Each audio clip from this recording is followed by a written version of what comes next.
ഇറാനിലെ എണ്ണ സംഭരണശാലകളെല്ലാം ഇസ്രായേലും അമേരിക്കയും കൂടി നശിപ്പിച്ചു കളഞ്ഞു എന്നാണ് പറഞ്ഞിരിക്കുന്നത്. നമ്മൾ വിചാരിച്ചിരിക്കുന്നത് ഇനിയിപ്പോൾ ഒന്നും ഇറാൻ എണ്ണയൊന്നും ഉൽപ്പാദിപ്പിക്കാൻ കുറേ കാലത്ത് കഴിയുകയില്ല. പക്ഷേ നേരെ മറിച്ചാണ് സംഭവിച്ചിരിക്കുന്നത്. ഇറാനിലെ അവരുടെ എണ്ണ സംഭരണശാലകളെല്ലാം അവയുടെ ഫുൾ പൊട്ടൻഷ്യലിൽ പ്രൊഡക്ഷൻ നടത്തിയിട്ട് അത് മുഴുവൻ എണ്ണ കൊണ്ട് ഇറാൻ മുഴുവൻ നിറഞ്ഞിരിക്കുക. സാധാരണഗതിയിൽ എണ്ണ കൊണ്ട് ഇത്രയും നിറഞ്ഞ് കഴിയുമ്പോഴത്തേക്കും എന്താ സംഭവിക്കുന്നതെന്ന് വെച്ചാൽ ആ എണ്ണ കപ്പലുകളിലാക്കി ഓരോരോ രാജ്യങ്ങൾ കൊണ്ടുപോകും, കച്ചവടം നടക്കും, കോടിക്കണക്കിന് രൂപയുടെ ലാഭം അങ്ങനെയാണ് ഇറാൻ ആർജിക്കുന്നത്. അതുകൊണ്ട് പ്രയോജനമൊന്നുമില്ല. അവിടെ മതാധിപത്യ രാജ്യം സ്ഥാപിച്ച് അതിൻ്റെ കൊണ്ടുണ്ടാവുന്ന സമ്പന്നത മുഴുവൻ അവരില്ലാതാക്കി എന്നുള്ളത് വേറെ കാര്യം. അത് മുഴുവൻ നശിപ്പിച്ച് കളഞ്ഞു. യുദ്ധത്തിൻ്റെ തിയേറ്റർ ഓഫ് വാറാക്കി അവർ മാറ്റി.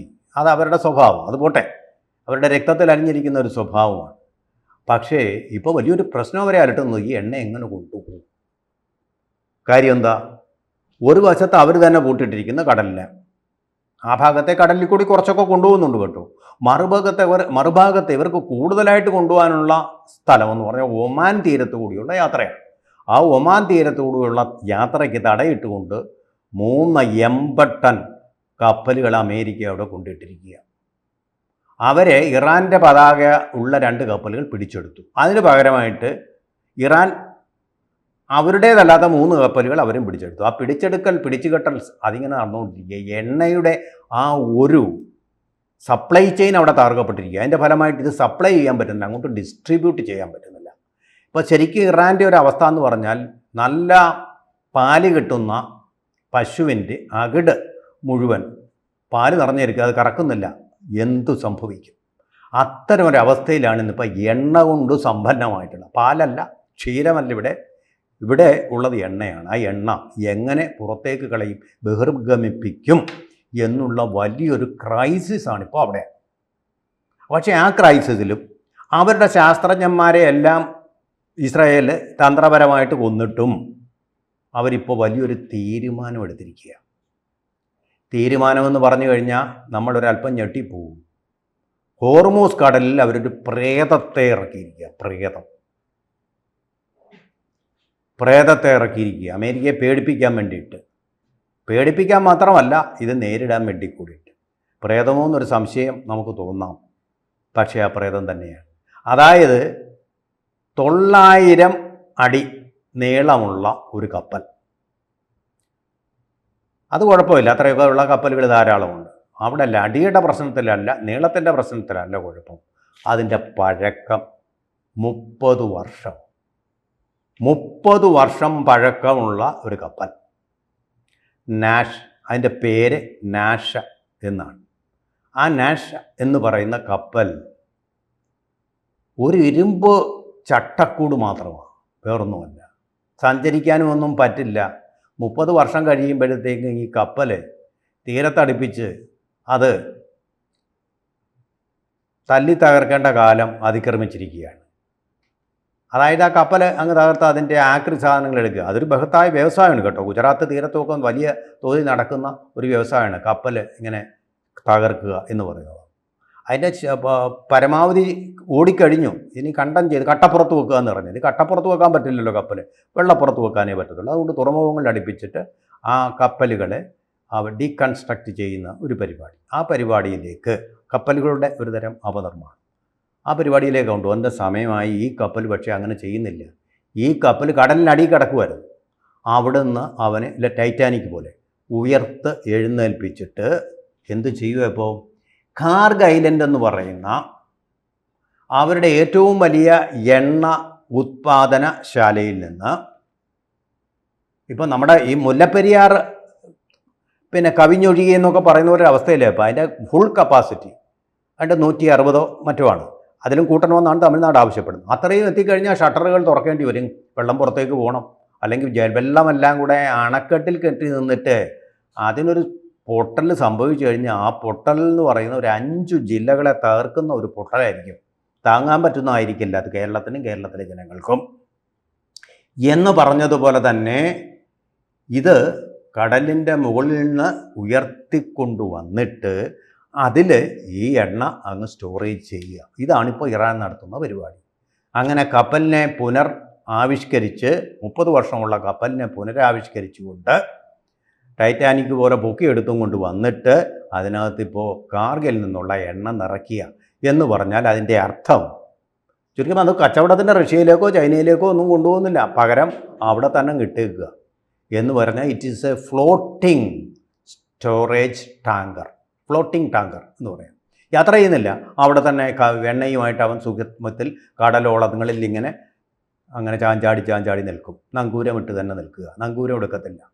ആ രീതിയിലുള്ളൊരു സംവിധാനമാണ്. ഈ സംവിധാനം എന്ന് പറഞ്ഞാൽ ഒരു ഗോസ്റ്റ് ഷിപ്പാണത്. ഗോസ്റ്റ് ഷിപ്പ് എന്ന് പറഞ്ഞാൽ ഇത്രയും പഴക്കമുള്ളത് കൊണ്ടാണ് നമ്മൾ പറയുന്നത്. അല്ലാതെ ഗോസ്റ്റ് ഷിപ്പ് എന്ന് പറയുന്നത് വേറൊന്നുണ്ട് കേട്ടോ.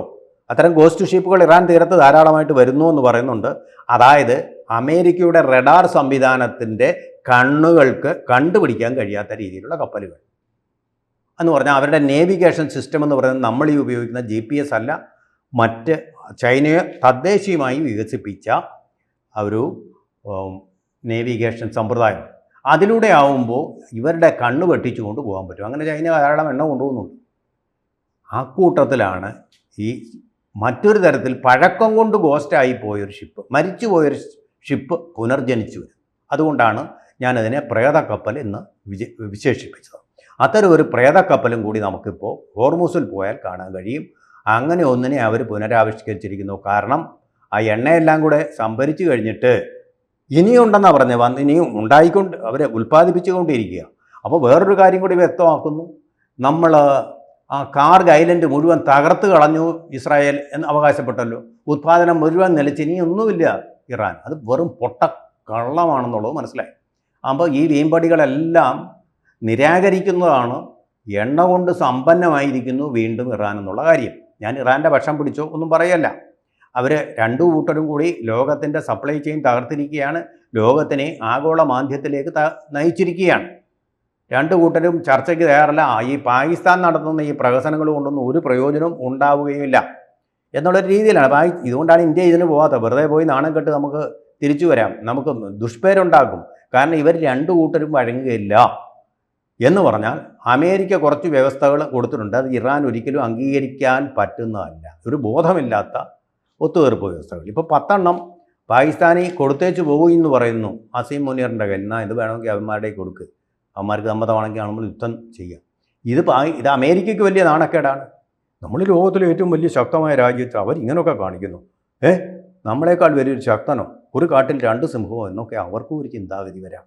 അപ്പോൾ രണ്ടു കൂട്ടർക്കും അങ്ങനെ അടുക്കാൻ കഴിയുന്നു. ഒരാൾക്ക് അഭിമാനത്തിൻ്റെ പ്രശ്നം, മറ്റവർക്ക് അവരുടെ നിലനിൽപ്പിൻ്റെ പ്രശ്നം. ഇറാന് നിലനിൽപ്പിൻ്റെ പ്രശ്നമാണ്. ആ വ്യവസ്ഥകൾ അംഗീകരിച്ചാൽ പിന്നെ ഇറാന് നിലനിൽപ്പില്ല. ഏതു നിമിഷം വേണമെങ്കിൽ ഇസ്രായേലിന് ഇങ്ങോട്ട് മിസൈൽ അയച്ച് ഇറാൻ എന്ന രാജ്യത്തെ ഭൂമിയിൽ നിന്ന് ഇല്ലാതാക്കാൻ പറ്റും. അത് അവരുടെ ലക്ഷ്യങ്ങളിലൊന്നാണ്. മറിച്ച് ഈ കണ്ടീഷൻസ് അനുസരിച്ചില്ലെങ്കിൽ ഇറാന് ഇസ്രായേലിനെയും ഭൂമിയിൽ നിന്ന് തുടച്ചു നോക്കാൻ പറ്റും. അതിനാണ് അമേരിക്ക ഇസ്രായേൽ ഇല്ലാതാവാതിരിക്കാൻ വേണ്ടിയിട്ടാണ് അമേരിക്ക അവിടുത്തെ ജൂയിഷ് ലോബിയുടെയും അതുപോലെ തന്നെ അവിടുത്തെ ഇവാഞ്ചലിക്കൽ ലോബിയുടെയും പ്രേരണയ്ക്ക് വശംവദനായിട്ട് യുദ്ധത്തിലിറങ്ങി ആകെപ്പാടെ ഇപ്പോൾ കഴുത്തറ്റം വെള്ളത്തിൽ കിടന്ന് കയ്യും കാലും ഇട്ട് അടിച്ചുകൊണ്ടിരിക്കുന്നത്. ഇതിനൊക്കെ നമ്മളെന്തിനാ പരിഹാരത്തിന് പോകുന്ന? കിടന്ന് അടിക്കട്ടെ. പക്ഷേ ലോകത്തിൻ്റെ സപ്ലൈ ചെയിൻ്റെ കാര്യം അത് പറഞ്ഞു. ഇവിടെ ടോൾ പിരിവും പറ്റില്ല. Supply chain should be open. വളരെ ഓപ്പണായിട്ട് തന്നെ നമ്മളത് പറഞ്ഞിട്ടുണ്ട്. അതുമാത്രമാണ് ഇവിടെ നിന്ന് അടിച്ചോട്ടെ, പക്ഷേ തീർന്നോട്ടെ, തമ്മിത്തല്ലി ചത്തോട്ടെ. പക്ഷേ എണ്ണ സംഭരണശാലകളുണ്ടല്ലോ, അതിൽ തന്നെ എണ്ണ കൊണ്ടുപോകാനുള്ള സംവിധാനങ്ങൾ, അത് ശ്വാസം മുട്ടിച്ച് കൊല്ലാനുള്ള അധികാരം ഒരു അമേരിക്കൻ പ്രസിഡൻറ്റിനും ഇല്ല, ഒരു ഇറാൻ്റെ ആത്മീയ നേതാവിനും ഇല്ല. അത് നമ്മൾ വ്യക്തമായിട്ട് പറഞ്ഞു കഴിഞ്ഞാൽ നമുക്കത് കിട്ടണം. അപ്പോൾ ഇവിടെയാണ് മധ്യസ്ഥയൊന്നും അല്ല ഇന്ത്യ കയറി ഇടപെടാൻ പോകുന്നത്. ഇന്ത്യ ഒറ്റയ്ക്കായിരിക്കില്ല. അത് ചൈന ഉണ്ടാവും, റഷ്യ ഉണ്ടാവും, ഗൾഫ് രാജ്യങ്ങളുണ്ടാവും, എല്ലാ രാജ്യങ്ങളുമായിട്ടുള്ള. ഇപ്പോൾ സൗദി അറേബ്യയിലേക്ക് നമ്മുടെ അജിത് ഡോവൽ തന്നെ പോയത് അതൊരു കാര്യമാണ്. അപ്പോൾ അങ്ങനെ തീർച്ചയായിട്ടും ആ തരത്തിലൊക്കെയുള്ള കാര്യങ്ങൾ നടക്കാൻ ഇനി നമുക്ക് കാണാൻ പോകുന്ന പൂരം അതാണ്. കൂടുതൽ വാർത്തകളും വിശേഷങ്ങളും നിങ്ങളിലേക്ക് എത്താൻ ABC മലയാളം സബ്സ്ക്രൈബ് ചെയ്യുക, ബെൽ ബട്ടണും അമർത്തുക.